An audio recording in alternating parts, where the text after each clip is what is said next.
Good evening, good people. This is your host, Calvin Anderson. Happy World Kindness Day as well. I hope today's been a peaceful day, a kind day, wherever you are in the world. We on episode 4 today. It's a special one. My guest today, when you mention this individual, the word representation comes to mind. From a young age, she has had a passion and a drive to bring a difference and guide people in bringing back happiness in their lives. In 2015, she became a qualified psychotherapist. Her practice centers around client centered care, and within her 10 years of experience, her work includes bereavement therapy, crisis therapy, supporting individuals with dual diagnosis, complex trauma. Alongside that, she does couples and families. I could keep going on with this individual. She has an extensive skill set. She has even worked alongside charities such as Mind and Asian Family Counseling. She is the founder of a prestigious and opulent therapy service known as Healing the Mind. Let's give a warm welcome to Fahima Ali. Fahima, how are you? I'm good. How are you? I am very well, very well. Thank you so much for blessing us with your presence today. Thank you for having me. No, thank you. I guess before I go in and ask the first question, maybe you can therapy. What would you say people need to know about it? What's the stigma behind it, and what could you say to just relieve the listeners about what therapy is? One of the big ones when people hear the word therapy who have never been to therapy before, Mm, I think there's this idea that it's only for people who have mental health diagnosis. So one of the things that I really want to put out there that therapy is for everyone. mm, It doesn't matter what you bring. It's up to you how you want to use therapy. Anyone and everyone can benefit from therapy. It's a space for you to explore yourself, connect. Um, there's just so much you can do in that space because it's ultimately a place of like self exploration and reflection, which we don't do often when we are super busy in life. So I would say kind of remove the idea of any of these stigmas that you have, whether mm, it's like I'm not crazy or I don't have mental health issues or I don't need it, because what are we then calling this space mm, to speak to a therapist and allow yourself to be a bit more open and experience it. It's mm, quite a powerful space to be in. mm. No, there's so much I could actually ask you from that one answer, but I'll come back to that. I'll come back to that. Mm-hmm. Um, Tell us about your journey. Tell us about the journey into becoming a therapist, qualified and unqualified. Tell me about that. Mm-hmm. Um, Gosh, I'm thinking where to start. So I I didn't know I'll fall into this profession of being a therapist. I always knew that I wanted to work with people who had mental health. I knew it was a stigma within our community. Um, it wasn't spoken about, it was always brushed under the carpet. And I always kind of understood there was people suffering in silence and not talking. So when I kind of went to school or uni, again, I didn't know. I remember in my university, we done some modules around introduction to counseling, Mm, and that kind of gave me some idea. But I remember even at school, there was times I felt like I wanted to speak to someone who isn't directly, a teacher or my parent or just an adult, just someone separate mm, that isn't associated with those things, and there wasn't any. Um, so we had mentors when we were in school, but there is that thing, like we were speaking about in terms of confidentiality. Mentors would speak to teachers. It didn't feel like a safe space. Um, I actually started working part time after my degree in a counselling service. It was a South Asian counselling service for that specialised with domestic violence in town hamlets. I was the admin, and there was a few therapists there, and it just made me more and more curious. And when you're kind of an admin for a service, you're the front face. You know, you're talking to these people, you're booking them in, and I became more and more curious, and that's when I had the introduction to what therapy is, and I was like, okay, this is something I want to get into. And the years of experience, remind me how many again? In terms of being a therapist. So yeah. I've been a therapist since 2015. Gosh, it's been over 10 years now. It's been a long time. Yeah. What have you learned most about yourself within being a therapist for this long? I've learned that there is always so much to learn within self. Every time I work with clients, every time there's a new person sat in front of me, I learn so much about myself. Every time, this process of self-awareness, it doesn't stop. We're always growing, learning things about ourselves when we encounter ourselves with other people, whether it's clients or even in supervision or people in our day-to-day life.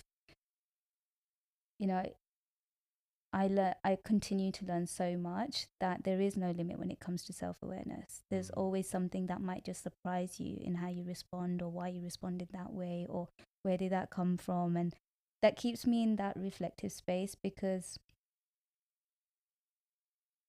it helps me just to be a little bit more mindful in my day-to-day, in slowing down, or kind of being mindful of my emotions, or mindful of what I say. It's hard to always stay regulated, but when I do respond in a dysregulated way, the first thing I do is like, oh, what happened here?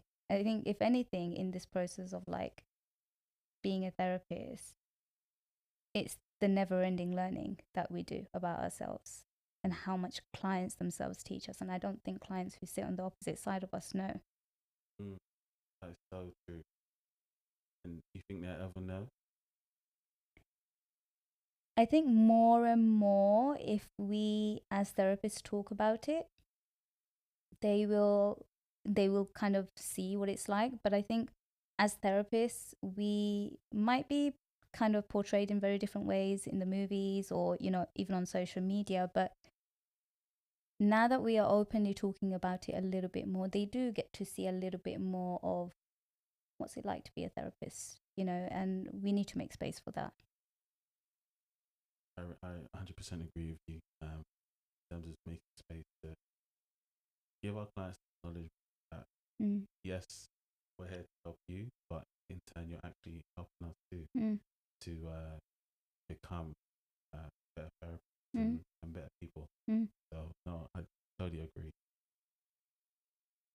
Second question, and this one I really wanna unpack with you is, once becoming qualified, can you speak on the process of getting a job within the field?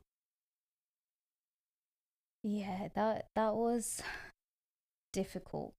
It was difficult in the sense, when I qualified, I remember the cohort I was with, it wasn't as diverse. I was the only South Asian Muslim woman in our cohort, and when we qualified, I saw a lot of the therapists, they went into private practice straight away, a lot of them. And I did want to, but I didn't feel ready to. And I started applying, and I kept applying in boroughs where it was a diverse community. I kept applying in town hamlets. I was like, there's a huge Bangladeshi population there. I can speak the language. I want to go there. And the strangest, I say strange, but one of the things that really stood out to me was I would get shortlisted. But I wouldn't I wouldn't pass the interview stage, Mm. because one of the common things I would hear is you don't have much experience. I've just qualified. I've got my 100 hours. I'm doing my few hours here and there. Yeah. So they would say that, but they would always shortlist me. And one of the things that really came up for me is they're in need. And I'm talking about a decade ago. There wasn't that many therapists who were from the Black and brown community, Yeah. right? So that was needed, but there was still, I'm not great at interviews. I feel like I freak out. So it probably wasn't my best shout, but I would get shortlisted.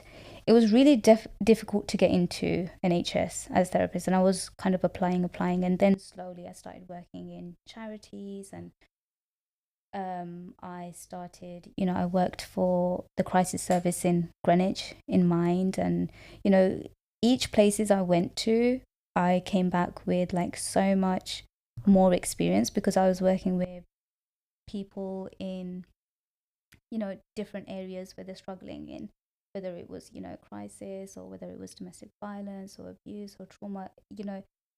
That journey where I spent working in services, I really value, because the things you learn working in services, you don't get that experience in private practice, for sure.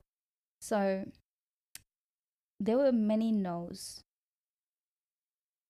and I remember it feeling really debilitating, like, oh gosh, why can't they say I can do this, I want to do this? But it was very debilitating. And so I continued to work in charities with a few hours here and there, and that part of it was very difficult. What made you keep going, like having the no's and having the short listings, but not going to the final stage? Like, what made you say, I'm going to keep going? I think the process of wanting to work with the community, right? So I knew there was something I can offer my community, and that strength, and knowing the difficulties that are, that come up in the community. But one of the reasons I kept going was, whilst I heard them say no, no, no, I was like, I don't really need you guys. Yeah. I can do this myself. Yeah. And for a long time, I didn't own that, because I was like, oh, I don't want people to think, who does she think she is? And I was like, what is wrong with you, Fahima? Like, allow yourself to embrace it, own it. And I do think it is something when I say people of color, they feel like they have to work extra hard to prove. So when the no's were happening, at some point I had to say to myself, you can do it. Everyone went into private practice when I qualified with my peers. Why did I wait that long? And I say this not to say that I regret, because again, trusting the process was so important. Everything was so valuable. I think this was meant to be my journey. It happened at the right time for me, but I also know how the confidence element, or me feeling demotivated, was a bit of all the things that were resisting me to just take that forward. But it needed to happen for me to say, actually, I'm going to do this on my own. Right? Yeah. It's the work we do as therapists. It's so hard to see the therapist put it in practice, because it's such a private space. So we're going to have to sell it in interview questions. And I'm just like, you need to see me work with my clients, because I'm good. It's those things. So yeah, I mean, we're going to talk about my private practice a lot more, but I hold my interviews very differently. Yeah. What is your, if you don't mind sharing, what is your interview structure? How do you go about your interview structure? Very informal. Okay. I have a chat. I get to know them, right? I let them get to know me, building a rapport, as we do as therapists as well, right? So for me, it's, I'm like, okay, forget these interview questions. Let's have a chat. And that feels so much more valuable. Brings the person, I guess, their guard down, and just allows them to just be. And I think that's so interesting that you said that, because as we know, going to interviews for jobs or anything, it has to be very, professional. And, Mm. Obviously, we're not saying that informal is a bad thing, but Mm. there isn't a kind of, oh, let me get to know you as a Mm. person. Let me get to know who I'm actually going to be working with. It's just kind of like, oh, yeah, your CV says this. Why should we hire you? Yeah. Yeah. So I think that's a really good structure. And I'm assuming for yourself, the reason why you chose that structure is because of your experience in interviews, right? My experience, but also I kind of think as therapists, we know when we talk about mental health, it's not visible all the time, right? So someone might say they're super anxious. One of the things I used to hear is like, but you don't look anxious. You look so confident. But what is that look for someone who has anxiety or someone's anxious? So I could be sitting in my chair, my heart is thumping and no facial expression, but inside it feels really loud. Yeah. You'd never be able to see that. And it comes in the way of people performing. So when I'm speaking to these people, I'm really mindful that there's people that are great at interviews. They can do it easy. And there's a lot of people that are not great at interviews, but it doesn't mean they're not great at their job. So, and they're deserving. And I think they get forgotten about. Yeah. People learn through so many different ways, whether it's like through a lecture, whether it's audios, whether it's visuals, like so many different ways. But interview is very limiting when you just got one person sat in front of you and asking you questions. Yeah. So for me, I had to kind of think about all of those things. Yeah. And I was like, no, I'm just going to have an informal chat. Companies, do you hear that? Your interview structure needs to change. No, thank you, Fahima. That's it's so insightful to hear, because obviously we are therapists, but the business side of it, and to have a company and to now invest in someone that you see has great potential, but sit with them and just want to know them for who they are, I think is so not just powerful, but it just shows compassion. It shows that they're not just a number. They're actually someone who you can see doing great things, not just for the company, but for themselves. So no, I really appreciate that insight. That's so good. How has it been, I guess, beginning, and this is a great segue, by the way. How has it been beginning your own private practice, and why have you chosen to specialize in your niche? And I guess tell us why it's important to kind of specialize in something as well. Okay. I mean, so that process of like what we spoke about in terms of interviews, right? So I was in a workplace for 5 years. It was amazing to start off with, but then I did feel like I'm not enjoying this as much. I'm not feeling that same passion or that fire I had inside me when I first came.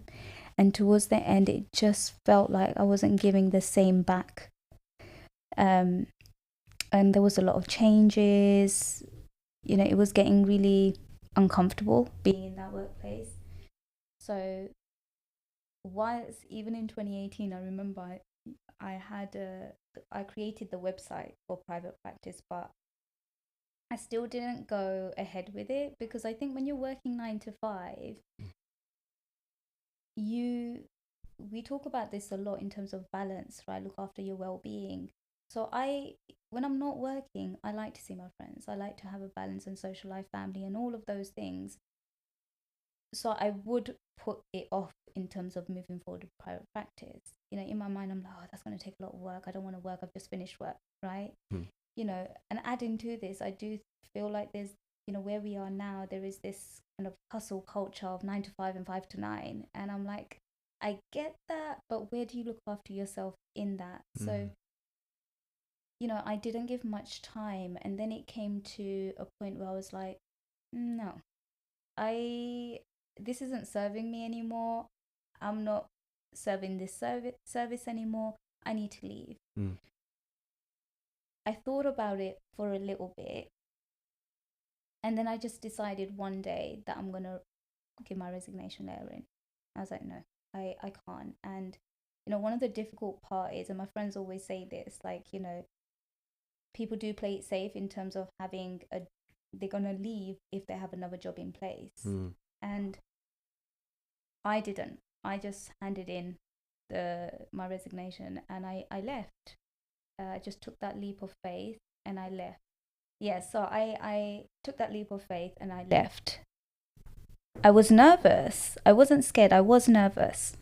But that's the same time when it was, I think we were about to hit the pandemic lockdown. So I left and didn't have a job to fall back on. It was about 3 months. I was at home. I needed that 3 months. It served me well, but also it gave me time to focus on my private practice a little bit. Yeah. And what had happened was I applied part-time to Mind and I got that job and it was just part-time. So whilst I was working 3 days for Mind, I was building on my private practice. Yeah. And it was so interesting because at the same time I started doing some work on social media. I started putting my words out there, started talking a little bit about, because there were a lot of therapists on social media and I was like, what makes me different? So I was like, you've always had that drive in you to support your community. Talk about those issues. Talk about the issues that are happening in the community. Why is it different? Because it's not all from the same lens. We all go through different struggles with our experiences. So I started talking a lot more about that and it was getting noticed. And, shout out to my nephew because he came to me and he's like, why don't you go on TikTok? And I was like, isn't that for young people? I don't want to go on TikTok. But actually, that was a whole different reach with the community. And the first thing, when one of my videos went viral, everyone was like, oh my God, it's so great to see a brown therapist. It's so great to see a Muslim therapist. It's so great to see a therapist that looks like me. And that one really threw me off because the comments, it just kind of, at the end when it secures like why you're doing what you're doing and why you're needed. It really secured it for me and I continued.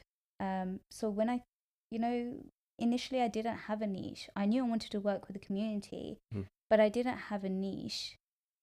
Now I speak specifically of a niche in terms of relational dynamic because I have an interest in that aspect. So I work a lot with couples. I work a lot around family dynamics. I work a lot around religious trauma because those are things that I feel really passionate about and there's not enough of in our community. So even though I had a niche, I saw that the referrals were just going so high. So I had to, again, leave Mind. I said, I'm going to take that step and completely just go fully into my private practice. And I probably was with Mind probably about 9 months, just under a year.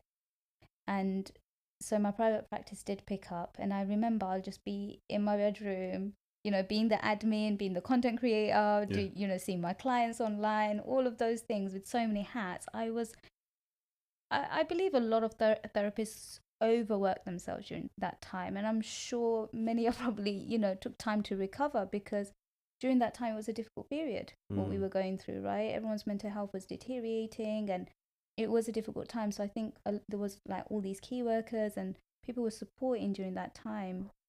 So it really did pick up on that end. So yeah, I mean, that's how the private practice started. And I realized, hold on, I can't say yes to everybody. My caseload is full. Yeah. And then I went to the next step of like getting on other therapists on my team. Wow. That is a really...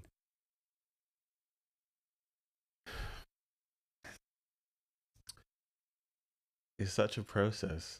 And I'm trying to comprehend it in terms of you were with a great charity, you were doing good work, and then you just decided like, hey, let me go and do this for myself. Let me go and create something. You said 3 key things, which maybe you can speak a bit more about in the South Asian community that you work with. And I think this is one that I haven't heard a lot of, where you said religious trauma, talk to me about that one first, and then if you can go into, I guess, the preparation for working with couples Mm-hmm. and how that differs from working with families, if you can. Mm-hmm. Okay. So when I talk about religious trauma, it would be people who have experienced something severe when it's religion focused, right? So if I was to break it down, I don't know if you can put trigger warning, but if I was Trigger warning. if I was to break it down, for example, it would be, say, I'm a Muslim.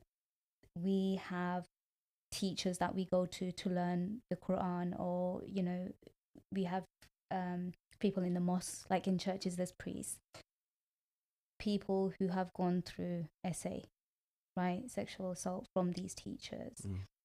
That is in itself religious trauma, and it's not separated to other trauma, because this person has used religion to build that trust with the community, for parents to feel like, yes, I've come to you to teach my children, but you have exploited that role, showing like you're this pious person. So that's kind of the extreme things I can think of. But then the other things, when we talk about religious trauma or religious abuse, it will be people who use scriptures to control you or manipulate you. So in the Quran it says this, in the Bible you should be doing this. So people using religious verses and quotes just to control you to get their needs met. Someone who grows up constantly feeling like they're going to hell, to a point that they can't function day to day, and they have this distortion mentally, and it's rooted to, it could be a child who constantly heard parents say, if you do this then you're going to go to hell, if you go, and that they grew up in that fear, constantly being shamed for how you dress, you're going to go to hell, or I think one of the things we know from religion is it gives so much grounding, to people and why they have faith. But if the love wasn't there to show and teach it through love, and they've learned it through fear, they've got a very difficult relationship with religion. How do I see this as a great thing for me when all I hear is that I'm going to go to hell if I do this, right? So the relationship with religion has been very difficult. So when I do the work with them, it's almost like unpacking all of that, and then starting again. Like, what does it mean to have religion, and why is it important in your life? And giving it a meaning, like recreating a meaning for yourself. In some ways, or in what you're saying, or what I'm taking from what you're saying, is to bring a person back to building that relationship that they have with God, and releasing, as you mentioned, like the manipulation and the control that a leader or spiritual mentor or whoever it is has either fully are aware that they're doing it, or unaware due to whatever it is that they're carrying. No, that's really powerful. And really impactful. I know we're going to go into the other two things in terms of family and couples. And because you're speaking about religious trauma, how does that affect you in terms of when you're working with someone and they're of the same faith, and then you finish with them? Is there a much greater toll that happens, or how do you navigate that after the session? Would you? I think there's two. I think of two things about that, because some people, it's the same thing when we think about culturally as well. So someone would say, I want a Bangladeshi therapist, right? And they pick me. Or someone would say, no, I don't want a Bangladeshi therapist. What if they know my sister or my uncle or my auntie or someone from the community, right? So there's that fear, who I may represent to them. It's very similar when it comes to religion as well. So either they will pick you because they're like, okay, you're going to understand my faith. Or they'll be like, you're like everybody else, you're going to judge me, I don't trust you. So it's one of those things where I'll talk a little bit about my journey with my therapist when I started. So initially, I remember when I was doing my training, I was like, no, I don't want a South Asian therapist, right? And I didn't mind a therapist of color. I was just like, nope, I don't want a South Asian therapist. And that's because if we've had very bad experiences feeling like the community is judgmental, we kind of put everyone in that box and we think she's going to judge me too, right? Yeah. So part of that growth then happened where I was like, now I'm like, yes, I want a South Asian therapist. And I think that in itself is a part of growth, because as humans, there's so many parts of us. Okay, you're British, you're South Asian, you're Muslim. All these parts of these things need to coexist in a therapy room. Yeah. So it's so important for you to feel like you can talk about all of those things with your therapist. So when I have clients who come to talk about it, either it's, I have a difficult relationship with my religion, I want to have a better one, or actually I've gone through so much, where do I start? I have, in the beginning, I think with any cases in the beginning when I was new, it felt quite heavy. Now when someone comes in and they talk about it, I'm like, let's go.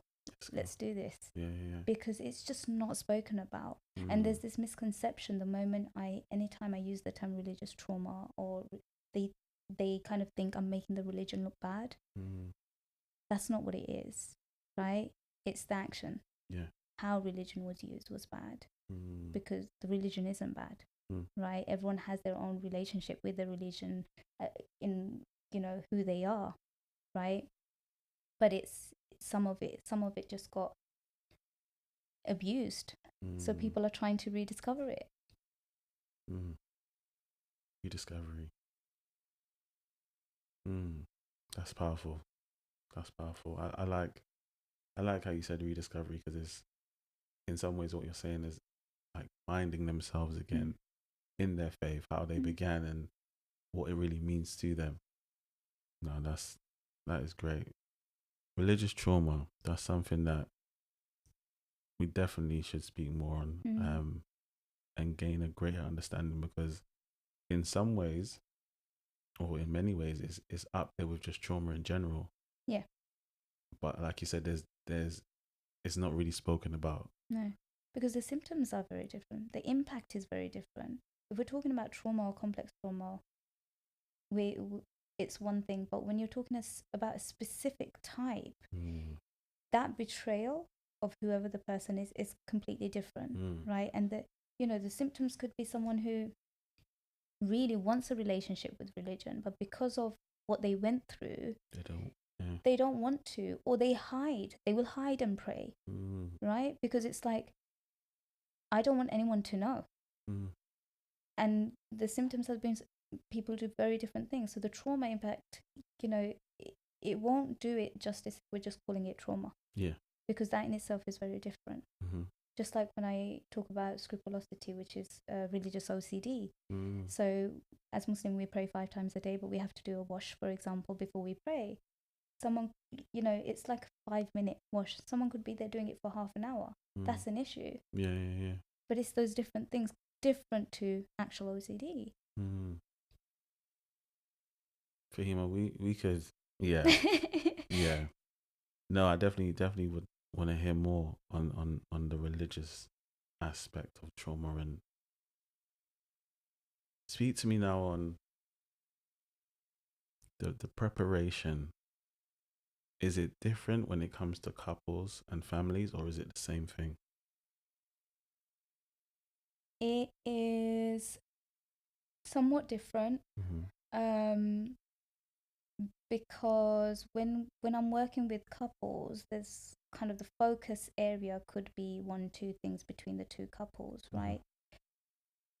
But when I'm working with family, it can be even more complex, because even though in the room the dynamic is 3 dynamics, whether I'm working with 2 sisters, for example, there's dynamics outside of the therapy room, which is their family members. So it is a little bit more difficult, but the one way I try and navigate it is by focusing on strengthening their relationship, Mm.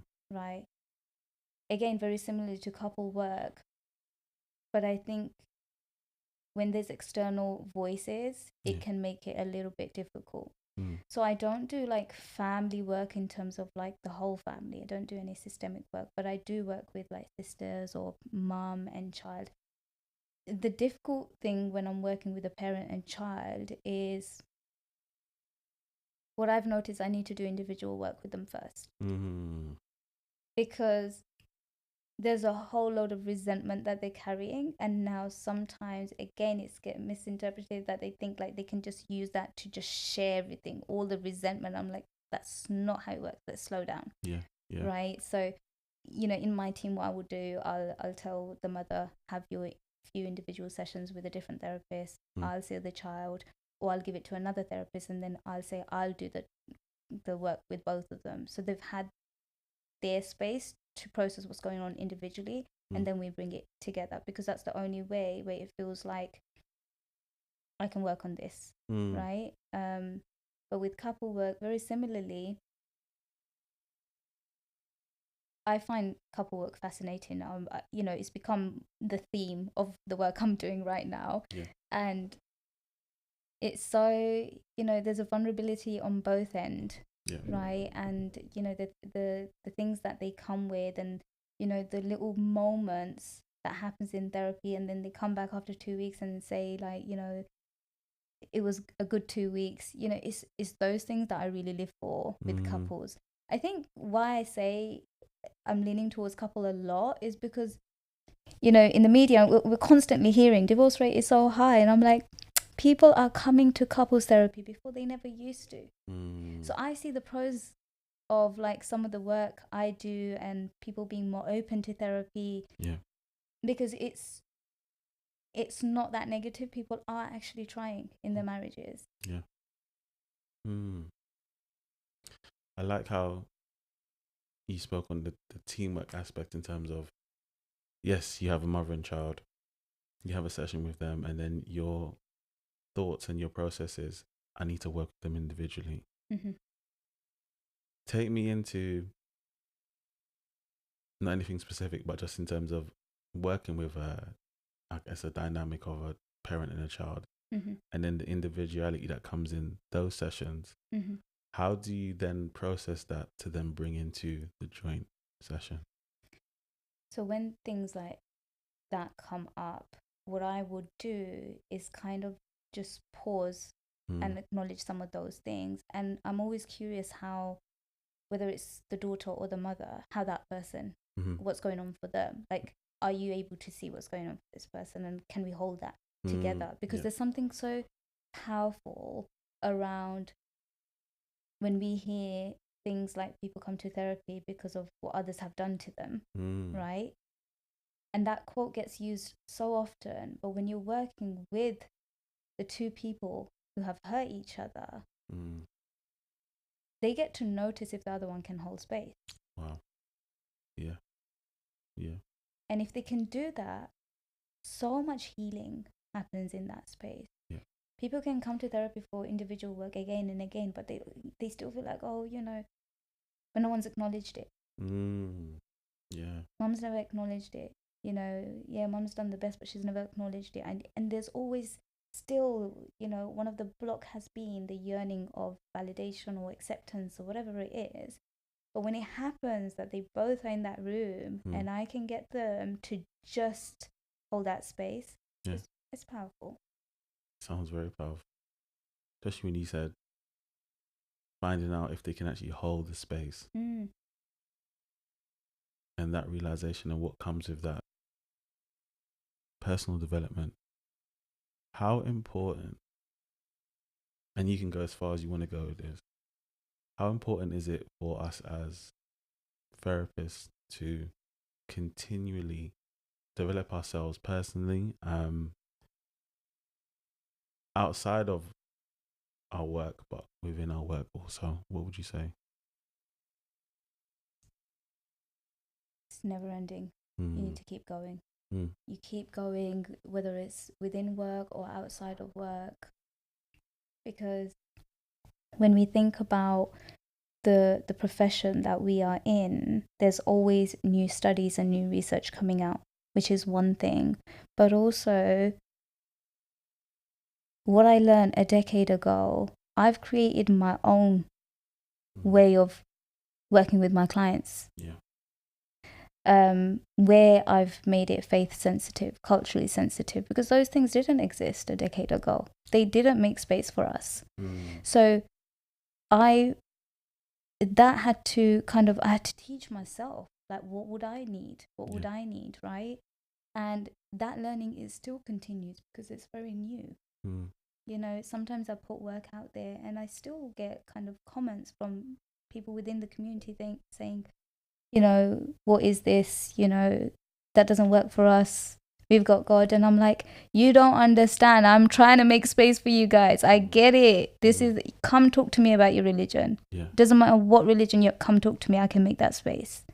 Come talk to me about your culture. I will get it. Yeah. And every time I speak to any therapist or when I'm recruiting, that's what I talk about, because for me, it's about making space for what wasn't before. So that's the personal development part, and it's something that I still continue to do, even as a therapist. Like I still see my therapist, right? Why not? Why can't I give myself that space? Yeah. And that's kind of what I said earlier in terms of going to therapy. Sometimes it could be like a crisis help. It could be a space where it's just for you to check in and make space because your life is busy. It could be, you know, something that you see as luxury when you're going to private practice, or, you know, wanting private therapy. It could mean so many things for different people. 100%. So, you know, supervisions, all of those things are so important, and the continuous learning, because we're always, again, like I said, clients teach us, like, where's the gap, right? And then outside of therapy, I am like, oh my gosh, when I take that hat off, whether it's like me being the founder or me being a therapist or me being this content creator, I need to laugh, right? Yeah. Because I think we forget there's so much beauty. Yeah. You know, there's so much great stuff, you know, in the world, and we hold some heavy stuff as therapists, really heavy stuff. So that balance, like if we're teaching boundaries, if we're talking about, as a therapist, we are mirroring these things in terms of look after your well-being. For me to be fully present for my client, I need to look after myself. Whether it means taking a break, whether it means taking my leave, enforcing, you know, all of those things, I need to model it. Yeah. Fahima, go into, there's a couple things. Okay, I'll start with this one. What is the mindset in our communities to where a person says, no, we don't need therapy? Answer that one first, and then I'll ask the second question to that. We don't need therapy. So I have so many thoughts about this. Which angle are we going? Is it we don't need therapy because I don't need to work on myself? We don't need therapy because I've got God? We don't need therapy because there's nothing wrong with me? I'm okay? Can you give me, well, you've given the part where we've got God, unless you want to unpack that further, but the other two, there's nothing wrong with me, and I guess why do we need therapy? Right, okay. Yeah. Well, firstly, there doesn't need to be anything wrong with you to come to therapy. Yeah. Right? One thing I hear sometimes is like, oh, you know, just go to the gym. You'll be fine. Yeah. You've got anxiety, go to the gym. You've got depression, go to the gym. And once I can say absolutely gym helps. We know gym helps. Yeah. But what you get in therapy when you're sitting and talking to a therapist, in terms of whether it's you learning more about yourself and someone that doesn't know you is noticing patterns and can kind of call out on those things, or you are learning how to have a better relationship with self, better relationship with others. For example, you know, you might go to therapy and talk about a friendship that broke down. Mm. You've always had a narrative of it, but when you go to therapy, your therapist talks about things and you start noticing it. Gym won't give you that. Critical thinking, gym won't give you. Yeah.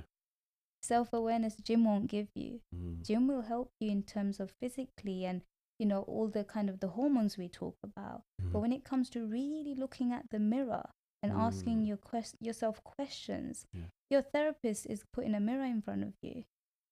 So everyone can do with a bit of therapy. Yeah. We can speak to friends and family. Friends are great. They speak to her. The only thing is sometimes friends can have an agenda. Sometimes friends talk from their own experience. Sometimes they talk because they love you so much and that advice wasn't good for you. We as therapists, we give you the tools to make decisions for yourself. Yeah.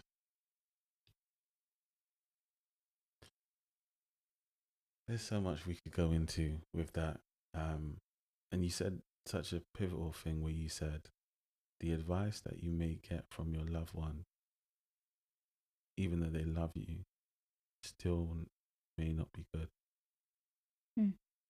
And I guess you're saying that, or what I'm taking from you is because they see you in a certain lens and they have you in this, I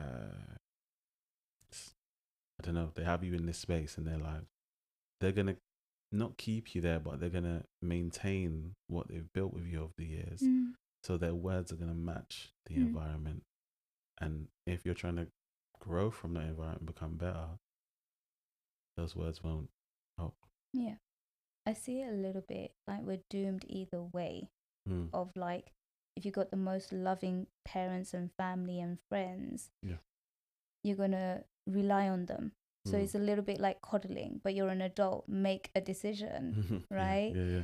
Or if it's, being unhealthy family dynamic or unhealthy friends, again, you won't be able to make a decision. You're self-doubting or your self-esteem is so low.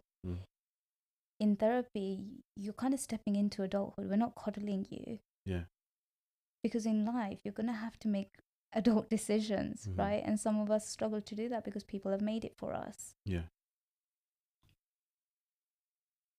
Give me, because I feel like there's more to say in regards to the mindset of going to therapy. Because you went and spoke about there not being anything wrong with you. That doesn't mean that you shouldn't go. You spoke about friends and family and, having people around you, still having a support system, but you still may need to go. What do you think, I don't want to say initial fear, but what do you think is that kind of hesitancy or apprehensive process that people go through that doesn't make them go to their first session or doesn't make them go at all? I think many feel quite anxious. I think because they haven't tried it. I'm so used to hearing someone call me and say they want therapy and then I haven't even heard from them. That first step is so difficult for people because it's the unknown. It's the uncertainty of what is that going to be, right? So everyone's, there's a lot of people that are curious and there's a lot of people still in the place like, am I allowed to go? Am I not allowed to go?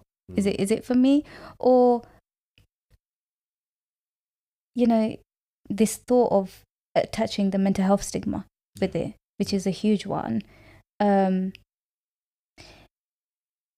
actually, one of the biggest things often I've heard is, I didn't realize that my issue is an issue that I need to take to therapy. So I kind of think, well, how bad does your issue need to get for it to feel valid, for you to get help for yourself? Wow. Everyone has these problems. Everyone goes through, divorce. Everyone has, and I'm like, but they are big things, right? And you haven't made space for it. Why do you feel like you can't make space for yourself to come to therapy to process it just because everyone's done it? It's, it goes back to the generational thing of like, Our parents just getting on with it. Wow. And I was actually waiting for you to say that. The get on with mindset, just no emotion, just let's just keep going. There's this fear that if I talk about it, what if I stay in this place? What if I can't come out? What if it, once you open the can of worms, how am I going to be okay? Yeah. What if I have a breakdown? Mm. And I'm like, well, I'm here. Mm. As therapists, we're here. Yeah. You're not on your own with it. Yeah. It's very different when you're opening up and looking at these layers and putting it neatly back to it creeping up in your relationships, in you, and you're just suppressing and it comes out physically. You're just about surviving and functioning. A survival mindset.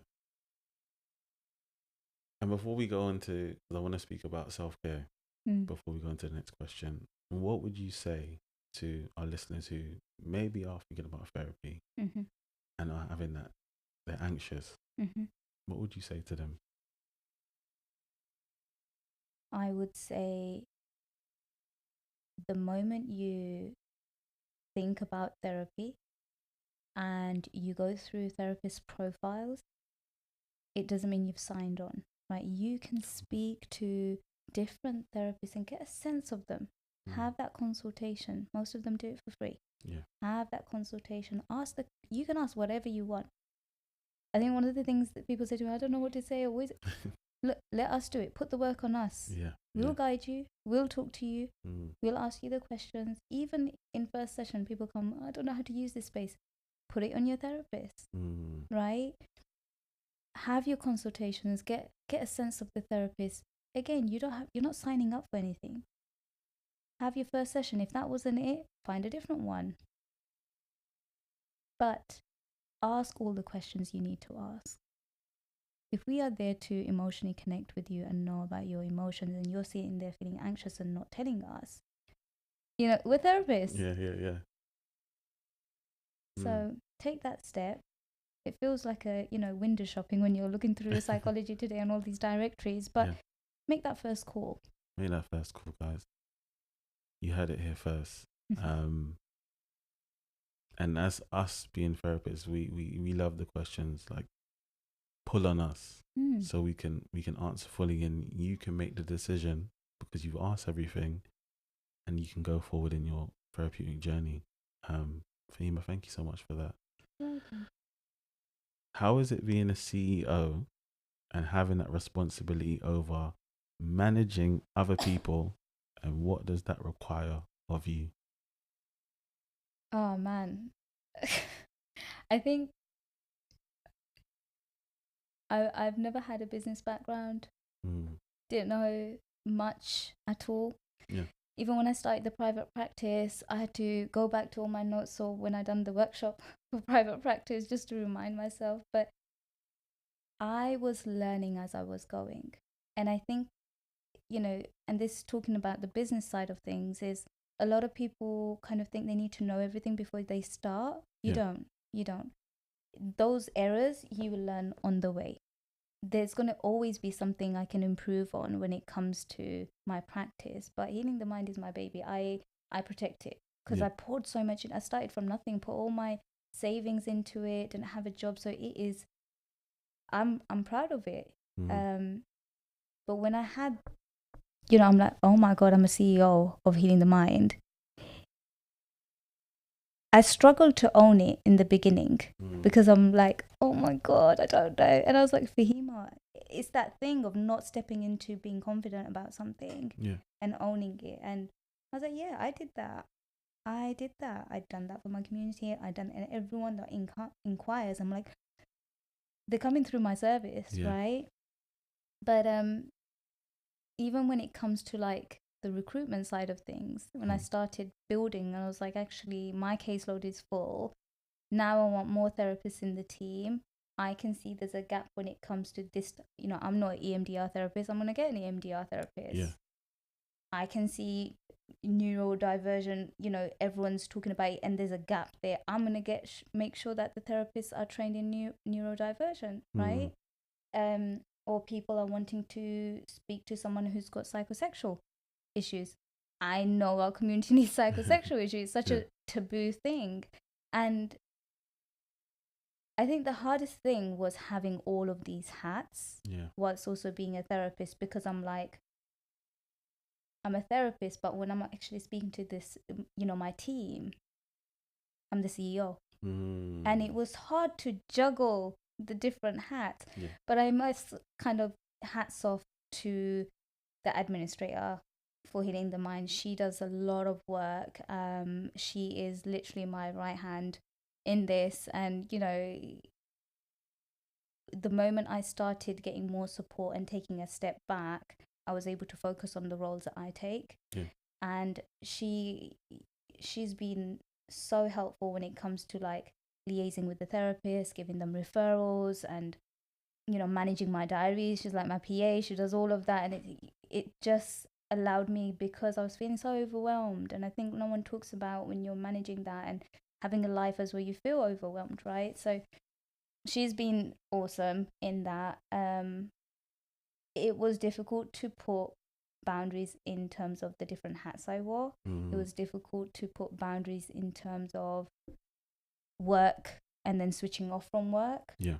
But I really, one thing I see as important is having a relationship with like the therapist in my team, and making sure like I'm not that scary manager. I'm like, you can chat to me, and just like when I do interviews with them, because I really want to change the culture of that. Yeah. Yeah. CEO, therapist. I like how you mentioned having boundaries between the different hats.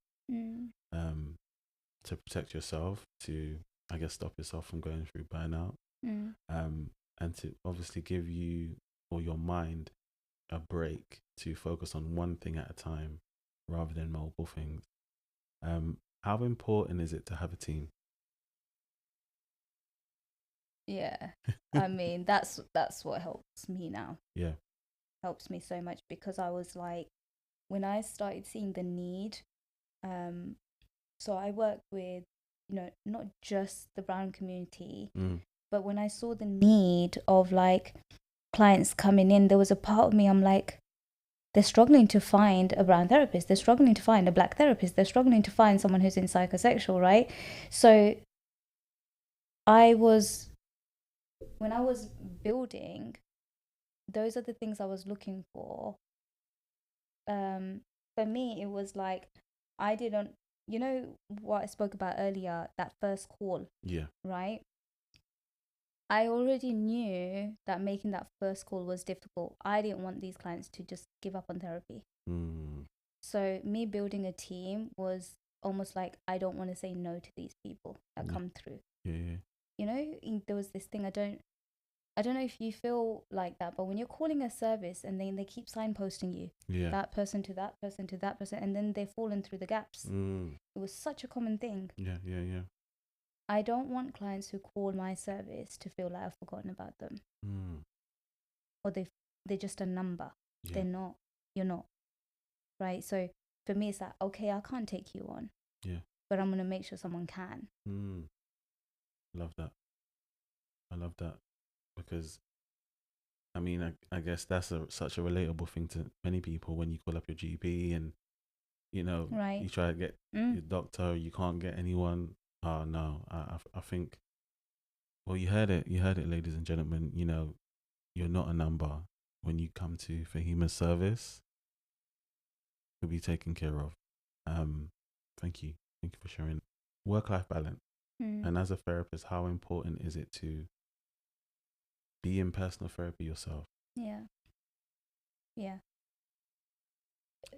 We know that it's not a requirement for therapists to have therapy, right? But I see it as something important for me.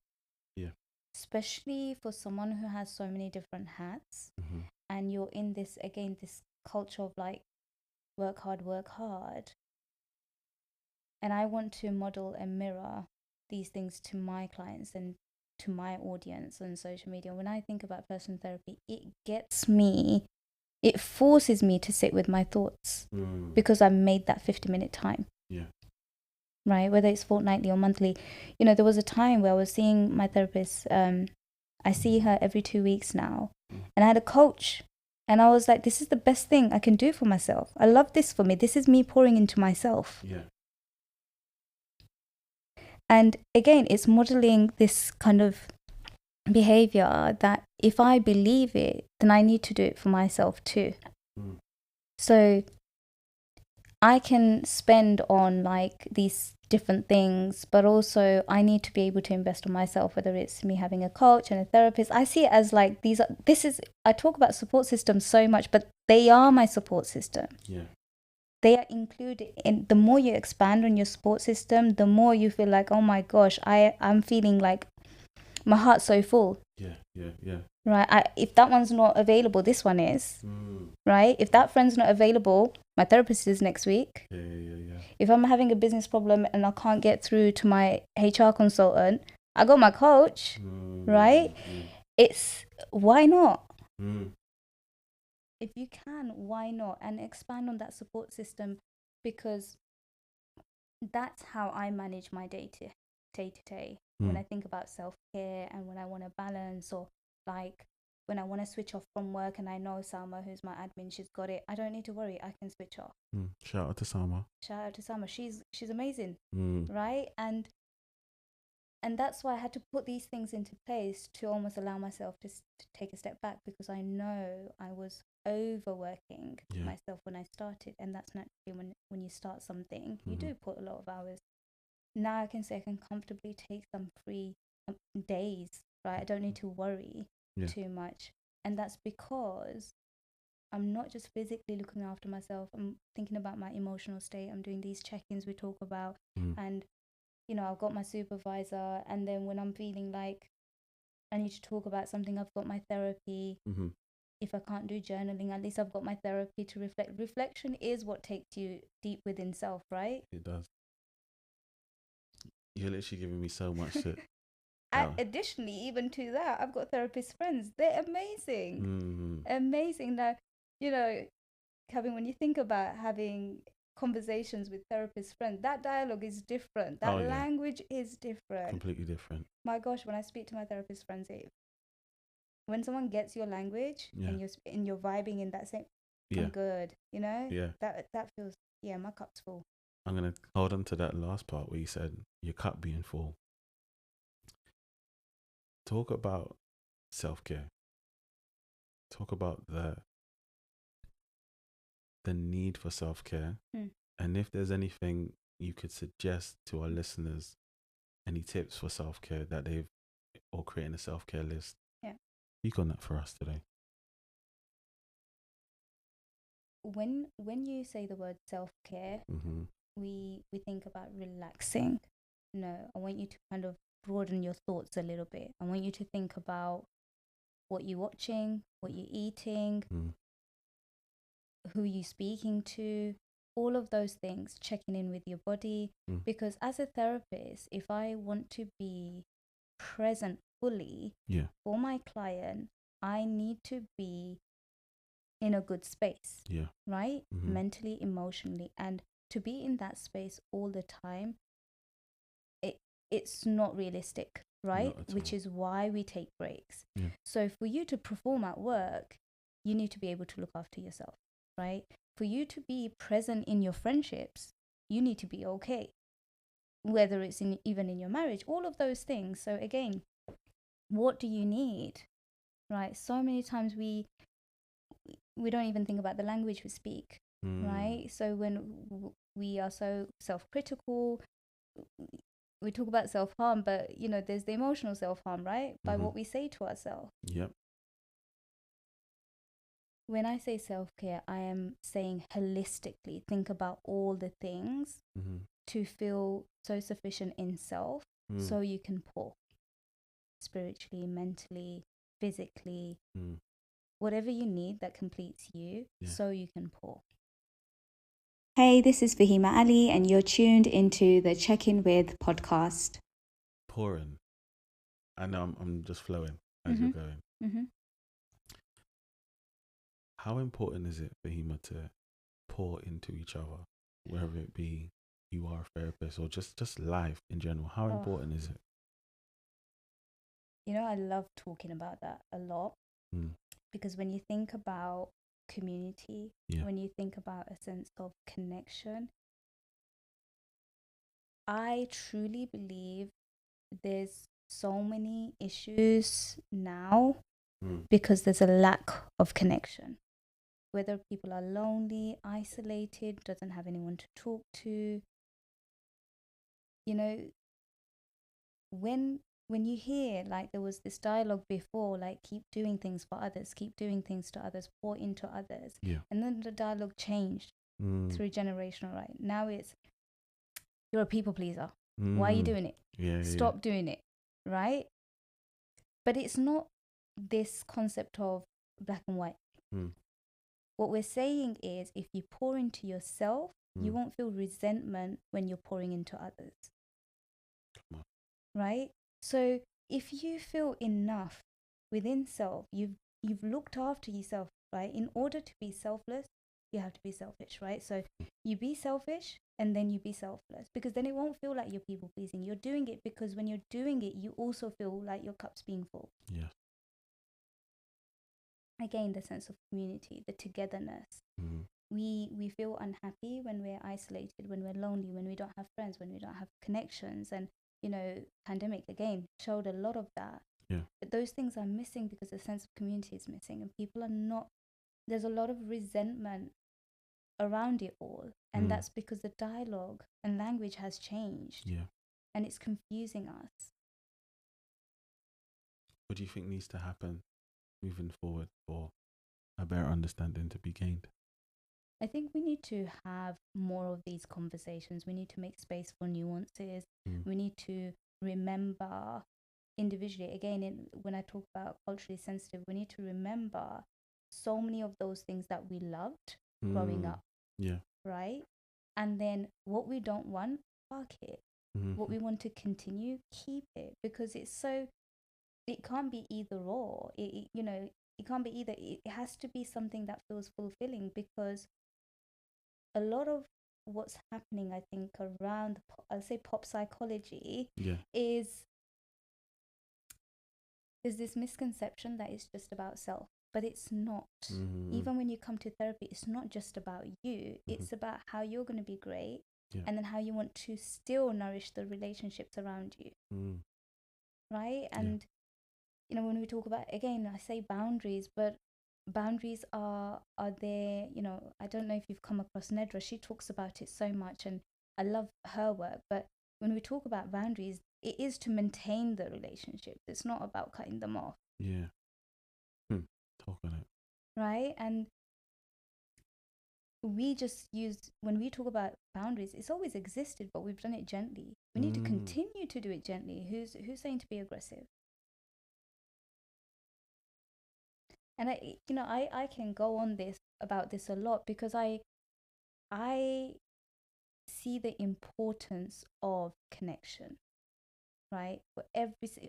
We're like social beings. We thrive of connections, and these connections are there because we're pouring into each other, right? So this is where the pouring comes in. Like, if we're not pouring into each other, there will be that space for resentment, or the things we talk about. Oh, you haven't done this for me, you haven't done and the scorekeeping, all of the list goes on. That's because somewhere you thought you don't need to, and it's okay to be selfish. It is not. No. Pour in you and continue to pour in others. It doesn't stop. Just continual. And as you're talking, I can just see it's just like a continual exchange. It's either slow or it's fast, or whatever the pace is between you and an individual or a group of people. It's just a consistent flow of giving. And I think it's so important, and you touched upon it as well. Just, it's so important to have, yes, a support system, but within that support system, being able to check in with each other, being able to see, hey, how are you doing today? And give where it's needed, because every relationship is going to be on a different level, even though you are together.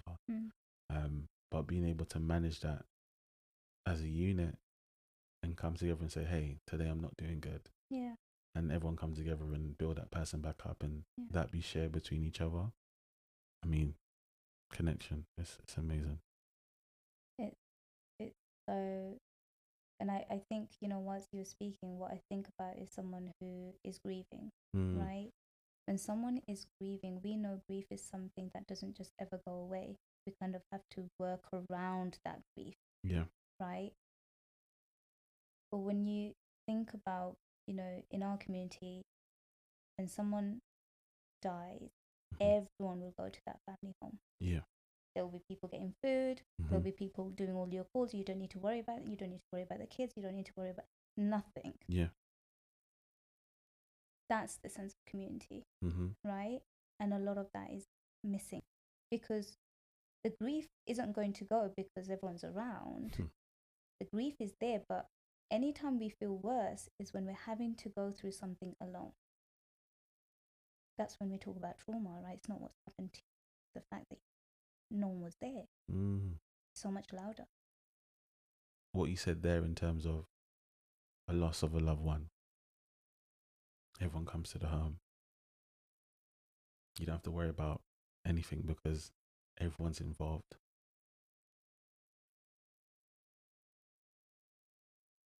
Why is it that sense of community only comes when there's loss of a loved one? And why is it not something that is just a general thing that happens? Where is it gone? And we could speak about the impact of COVID, of course, but just in general, where's that sense of community gone, would you say? It's, really a valid question because you see it during weddings, it's, during death or funerals. And I think it has got to do a lot with, this black and white thinking is, I don't care about anyone. It's okay to be selfish, because I see this phrase everywhere. It's okay to be selfish. It's difficult to say this, but there is this sense like people are not seen as human beings.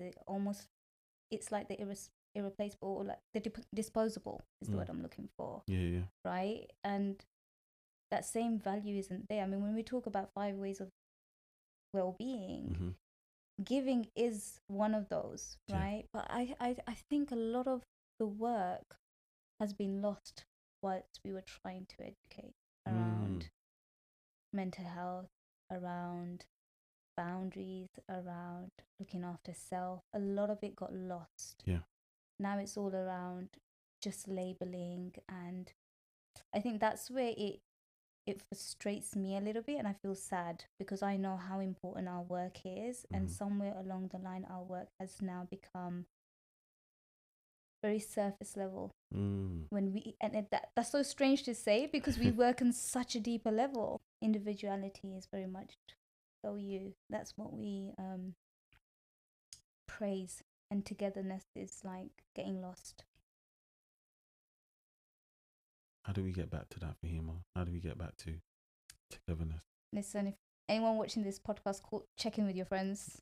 Check in with your friends, check in with your family members. If you haven't seen your loved one in a long time, make that day. Work will always be there, right? I was actually thinking that last week. I want to show up more. How can I show up more for my loved ones? Yeah. Right? And that's it. Stay connected, however way you do. Showing up. And showing up is literally like the first step, right? Right. And it's just maintaining that consistency of showing up and being able to do it and do it to the best of our ability. So when someone comes to therapy, one of the things I say is like, you're showing up for yourself. And if you are in therapy, I just think, what was it like to show up for yourself? Now imagine showing up for someone else. What would that be for them and you? Come on, yeah. Aftercare. And this is aftercare once we finish with our client, once it's like the last session, once it's the first session. Is it necessary to have an aftercare plan in place when you're ending with a client? And just in general, is aftercare something that is necessary, would you say, for the work we do? Yes. Okay. Yes. So therapy had a lot of rules when I first studied, right? It had a lot of rules, and like I said earlier, I didn't get the jobs, I created my practice. And very similarly, I had to create a space for faith sensitive, culturally sensitive, and then I think about even creating the rules for aftercare. Yeah. Because it doesn't fit everyone's narrative. We're thinking about how to be inclusive and create that space, because every therapist have their own ways of doing things. So I continue to see clients for as long as they want me, they got me, right? Unless there's something in the history or the work that we're doing that might be detrimental, if we're talking about attachment, right? Or I would, one of the things I would say is I will do, I'm going to see you weekly, and then I might, we can do fortnightly, then I'll do check-in monthly, and that's more of a coaching thing that we do, and then slowly ease them off. Yeah. Again, like that's with reviews. I don't have a set rule that I had 6 sessions or I had 12 sessions, now go. I think something about therapy needs to be accessible whenever they want to, because life always happens. Yeah. It always happens. It doesn't mean you've taken the tools and that's it, nothing's going to happen. But it's about building resilience, but also why not have a check-in? And I think I've allowed that more so because I saw the individuality, the crisis of that, and people feeling lonely and isolated, not having anyone to talk to. So even if it felt like they were able to process the thoughts in therapy, because they don't have anyone else to process thoughts with, why not, right? And when I've had clients who've gone and then they've returned back, and even when they first come in and they're new, I kind of think when the therapy session ends, we put a plan on what that day would look like, or the next, like the first session, it's overwhelming, it could be emotional hangover after sharing so much. So it's like, what's the aftercare even after that session? Aftercare for the clients, aftercare for the therapist, it's as well, right? So for me, we know that we have 10 minutes in between sessions, right? Yeah. God, we love our 10 minutes. Oh my gosh, I don't think everyone fully gets it, but those 10 minutes gives me the breather to shut off from that first client that I had, and be fully present for the next client, right? Even if it means like, I remember once I had 8 clients back to back, and when I stood up, my legs were like jelly, right? And we forget that because we're just sitting and talking, right? And listening. And it's so important. Again, self-care, all of those things. So those 10 minutes are so important for us. And then everyone always asks me, Fahima, how do you switch off after having your therapy sessions? I am so used to it now. The moment I like mentally discipline myself, the moment I finish work, and if it's online, the moment I close the laptop, that's it, right? I don't think about them anymore. I get on with the day. Now, of course, we're human. Sometimes something might pop up and I'm like, oh my God, this client said that today's a big day for them. I do think of them. But it is really about putting things in place that are really tangible and helpful for the clients as well as myself. And I can fully, because you spoke about the 10 minutes we have in between sessions, and having that time to just take off the hat quickly, have some water, refresh, and put ourselves in the mindset for the next client and what we've done. If it's a new session, preparing for someone new. If it's a continual client that we've had, or a long-standing client, I should say, going back to that process. So we definitely love those 10 minutes. The back-to-back thing, yeah. I think yes, it's great, but like you said, standing up and then your legs just feel like jelly because you've just been sitting the whole time. It's so good that you're just mentioning these things for people to hear. This is what we actually go through. Like, we're human too. We're not robots. Yeah, absolutely. We might need the loo, Yeah. Sometimes, like, when sometimes clients might think, oh my God, why are we finishing on the dot? Right? It's a big one, right? That comes up. Why are we finishing on the dot? And it's for so many reasons, right? We only have 10 minutes before the next client. I don't want to feed into the other client's time. Boundaries, and I'm teaching you, modeling boundaries to you as well as a client, right? And then switching off and being present for the next client. All these different things plays a part. It is, those 10 minutes are like, I really treasure them. Me too. Seriously, it's so important. Yeah. Because we get a lot done and it's so needed. We know why it's needed. Yeah. Fahima, you've blessed us with so much information today. I want to throw some rapid fire questions at you, if that's okay. What's your favorite season and why? Summer. Why summer? Because the weather, of course. Naturally, we know our dopamine, like, it's a bit more higher there. I like longer days. I feel like I can do a lot in the longer days. So now it is winter, shorter days. It's dark when you get out, it's dark when you go home. I feel like I'm losing the day, right? So summer is the one for me. I feel like I notice my mood. I'm a lot happier. I get more done. I feel like I've got the motivation to do things. And I'm sure so many people can relate, but it is just having that boost and being out. And even when I go out, I see more people smiling. That energy is like contagious. I see more people smiling. And plus I get to wear nice outfits, you know, because it's great weather. Okay. Summer, do you have a favorite book or movie?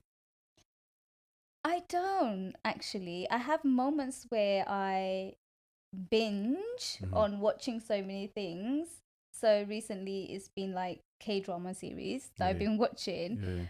I think when I think about a movie, I've had movies that I've watched more than once, but I don't have a favorite. There's something about having one favorite.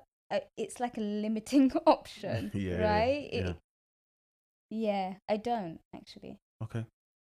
Do you have a favorite location? Anywhere in the world? Anywhere in the world. From the ones I've been to so far, the most amazing place has been, I would say, Tulum, and that's a little island in Mexico. Peaceful. There's something about the sea that I love, and I can stare. And it's so grounding, and it's so blue. It's beautiful. So your recommendation is for us to go to Tulum. Okay. Next destination, people. Favorite quote. I'm going to be boring, but it's going to be psychology related because it really centers me all the time. And it's the one where it says you can only go deep with clients as deep as you've gone with yourself. That's the one quote all the time, just centers me back, right? Whether I'm struggling with a client, whether I'm struggling with something myself, because I'm like, how can I go deeper with this client if it's a block for me? So that's the first one that comes to mind because it's always something that's in the forefront of my mind. The last question. Favorite food? I love a mixture of Pan Asian food. Okay. Love good dumplings. I can live on dumplings every day. I love Korean food. I like my homemade food. So that will be like go to Indian food, Bangladeshi food, very similar. But it's very different when mom's cooking, right? So I live alone, and when I'm cooking, it's not the same. So, but when I'm out, it would usually be a Pan Asian dish that I'll go for. Okay. Fahima, how can people reach you? How do they get in contact with you and reach out? Yeah, I mean, you will find me on social media. You'll find me on Instagram. You'll find me on TikTok. All you need to do is write Fahima Therapy. Even if you Google Fahima Therapy, you'll see me on different platforms. My website for the practice is called Healing the Mind. And then you'll see our teams. We've got so many different therapists in the team who like are trained in different specialities, right? So you can even pick which therapist you want to go for. Yeah, that's it. Healing the Mind, social media, you'll find me. And ladies and gentlemen, that is Fahima Ali for episode 4. I am Calvin Anderson, and this is the Check-In With podcast. There's a lot for us to take home, and we thank Fahima for coming. And Fahima, I just want to say, I just pray that God just continues to bless you in everything that you do. And I look forward to the next ventures that you're going to embark on. And this isn't the first and last time we're going to see Fahima on the podcast, guys. So be prepared. Have a lovely night. Speak soon. Thank you.